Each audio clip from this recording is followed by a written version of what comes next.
நாளைக்கான வீடியோக்கான ஒரு ப்ரோமோ தாங்க வந்திருக்கு. ப்ரோமோ வந்து சூப்பரா இருந்துச்சு அப்படின்னு தாங்க சொல்லணும். கடைசியில வந்து பல தடைய தாண்டி வந்து நம்ம கவின் வந்து வின் பண்ணிட்டாரு அப்படின்னு தாங்க சொல்லணும். அதெல்லாம் எப்படி என்னன்னு பார்க்குறதுக்கு நம்ம சேனலை மட்டும் மறக்காமல் லைக் அண்ட் சப்ஸ்கிரைப் மட்டும் பண்ணிடுங்க.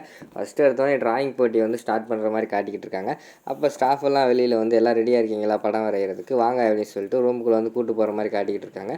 அப்போ வந்து மனோ வந்து பக்கத்தில் ஒரு டீச்சர் ரெடி பண்ணியிருந்தாங்கல்ல, அந்த டீச்சர்கிட்ட வந்து நான் சொன்னதெல்லாம் ரெடி பண்ணிட்டியா, கரெக்டாக பண்ணிட்டியா அப்படிங்கிற மாதிரி கேட்காங்க. எல்லாமே பக்காவாக பண்ணிட்டேன் மேடம், கண்டிப்பாக இந்த போட்டியில் வந்து கவின் ஜெயிக்கவே முடியாது அப்படிங்கிற மாதிரி வந்து அவங்க சொல்லிக்கிட்டு இருக்கிற மாதிரி காட்டிக்கிட்டு இருக்காங்க. சரின்னு சொல்லிவிட்டு உள்ளே எல்லாருமே படம் வரைஞ்சிக்கிட்டு இருக்காங்க. கவின் போய் அவங்களோட அந்த பேப்பர், அதாவது A4 ஷீட்டெல்லாம் இருக்கும்ல, அந்த மாதிரி பேப்பர்லாம் எடுத்து பார்க்குறாங்க. பார்த்தா அதில் வந்து ஆல்ரெடி நிறைய கலரெல்லாம் கொட்டி ஒரு மாதிரி இருக்குது. இதுக்கு முன்னாடி என்ன பண்ணிட்டாங்கன்னா, அந்த டீச்சர் வந்து அவரோட நம்ம கவினோட சேட்டில் மட்டும் அந்த கலரெல்லாம் கொட்டி வச்சு பென்சிலெல்லாம் உடச்சி கிறுக்கி வச்சு என்னென்னமோ பண்ணி வச்சுட்டாங்க. அதை பார்த்தோன்னே கவினுக்கு வந்து பயங்கரமாக ஷாக் ஆயிடுது. ஜன்னல் வழியாக வந்து நம்ம தமிழ் வந்து பார்த்துக்கிட்டு இருக்காங்க. சூப்பராக வர கவின், ஆல் த பெஸ்ட் அப்படிங்கிற மாதிரி சொல்லிக்கிட்டு இருக்காங்க. அவங்க வந்து அந்த சேட்டை வந்து தூக்கி காமிக்காங்க. பார்த்தா அதில் குண்டக்க மண்டை கலர் கலராக இருக்குது. அதை பார்த்த உடனே தமிழுக்கு வந்து பயங்கரமாக ஷாக் ஆகிடுது. விறுவிறுன்னு உள்ளே போகிறாங்க. கவின் பேப்பர் வாங்கி பார்க்காங்க. பார்த்துட்டு அங்கே இருக்கிற மிஸ்கிட்ட சொல்கிறாங்க, இங்கே பாருங்கள், கவின் வந்து வரையவே ஆரம்பிக்கலை, அதுக்குள்ளே பாருங்கள் அவனோட பேப்பரை யாரோ நாஸ்தி பண்ணிட்டாங்க, அவனுக்கு வந்து தயவுசெய்து வந்து பேப்பரை மாற்றி கொடுங்க அப்படிங்கிற மாதிரி சொல்கிறாங்க.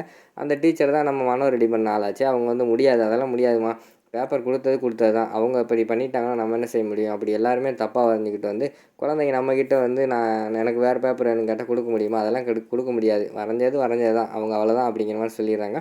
விறுவிறுன்னு நம்ம தமிழ் வந்து வெளியில் வராங்க. வெளியில் வந்து நம்ம எலிகிட்ட சொல்கிறாங்க, சார் பாருங்கள் சார், கவினோட பேப்பரில் வந்து யாரோ கிறுக்கி வச்சுருக்காங்க, கலரெல்லாம் கொட்டி வச்சுருக்காங்க.